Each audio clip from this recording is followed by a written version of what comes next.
وطنا وطنا وطنا وطنا.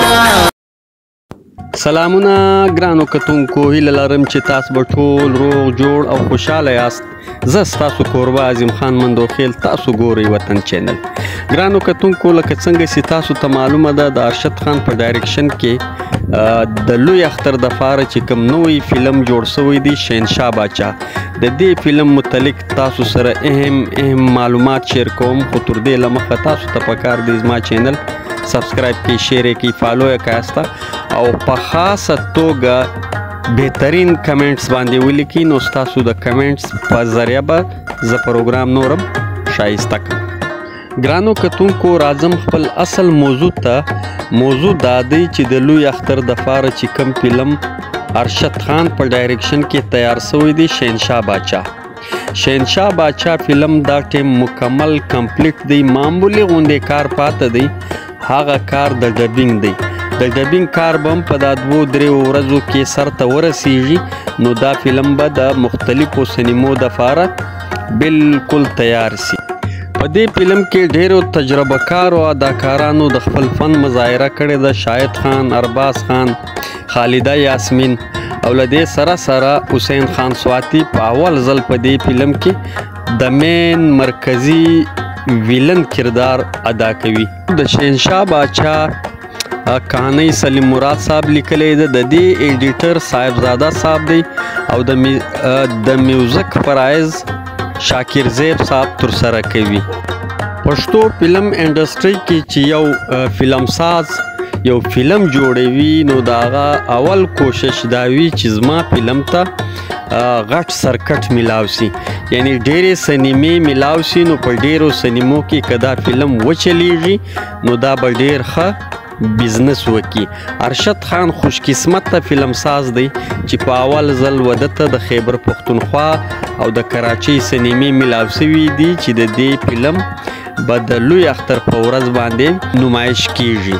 د خیبر پختونخوا په سینمو کې ارشد سینما پېښور، سوات سینما سوات، شاهین سینما مردان کې به د دې د لوی اختر په ورځ باندې د دې فلم نمایش کیږي. له دې سره سره د کراچۍ په مسرت سینما کې به هم د دې فلم نمایش د لوی اختر په ورځ باندې کیږي.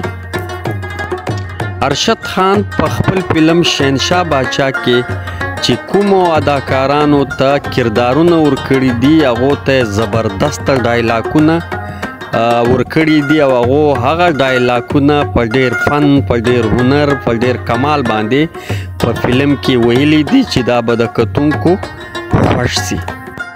د ارشد خان کوشش دا دی چې په 2-3 ورځو کې دا فلم زه کمپلیټ کړم او له کومو سینمو سره چې د معاهده کړې ده هغو سینمو ته فلم واستوم. له دې سره سره هغه دا هم کوشش کوي چې د دې فلم ټریلر زه دومره زبردسته جوړ کړم او ترهی 2-3 ورځې له مخه په سوشل میډیا باندې شیر کړم او دومره پبلیسټي یې وسي چې هر کتونکي ته د دې فلم ټریلر ورساږي او هغه په دې پوه سي، فیصله وکړي چې د لوی اختر په ورځ باندې به زه فلم ته ځم او شهنشاه باچا فلم به ګورم. ګرانو کتونکو، توقع دا ده چې د ارشد خان کم پخواني فلمان دي چې د په خپل ډایرکشن کې جوړ کړي دي، شهنشاه باچا به تر هغو ټولو فلمانو مختلف وي. شهنشاه باچا ډایرکټر ارشد خان د دې فلم هره برخه ډیره بهترینه جوړه کړې ده، یعنی که په دې فلم کې ایډیټینګ وي، په دې فلم کې بیک ګراوند موسیقي وي، د دې فلم ډایلاګس وي، د دې فلم غانې وي، یعنی دا ټولې برخې په ډیر سمج، په ډیره پوهه او په ډیره سمجداري سره تر سره پورې رسولي دي. د ارشد خان دا کوشش دی چې دا فلم کتونکي خوښ کی او سینمې ته د لوی اختر په ورځ باندې مینوال راسي او دا فلم وګوري. نو دا به د پښتو فلم انډسټری د پاره یو ډیر ښه خبر وي. ګرانو کتونکو دا و د لوی اختر د غټ فلم شهنشاه باچا مکمل تفصیلات چې ما له تاسو سره شیر کړل تر بل خوندور پروګرامه پورې له تاسو غواړم اجازه د خدای په امان.